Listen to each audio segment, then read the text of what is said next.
Cricket বিশ্বের কিংবদন্তি spinner Shane ওয়ানের আকস্মিক মৃত্যু 2022 সালে ভক্তদের নাড়িয়ে দিয়েছিল। থাইল্যান্ডের কোহ সামুইতে হৃদরোগে আক্রান্ত হয়ে তার মৃত্যুকে তখন ময়নাতদন্তে স্বাভাবিক বলা হয়েছিল।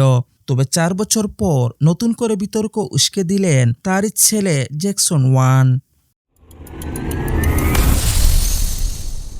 সম্প্রতি একটি পডকাস্টে দেওয়া সাক্ষাৎকারে জ্যাকসন দাবি করেছেন তার বাবার মৃত্যুর পেছনে কোভিড-19 টিকার ভূমিকা থাকতে পারে।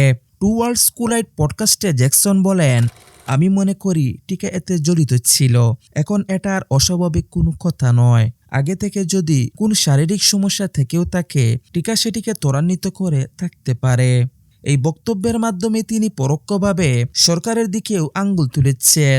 জ্যাকসনের দাবি, নিয়মের কারণে একাধিকবার টিকা নিতে হয়েছিল তার বাবাকে।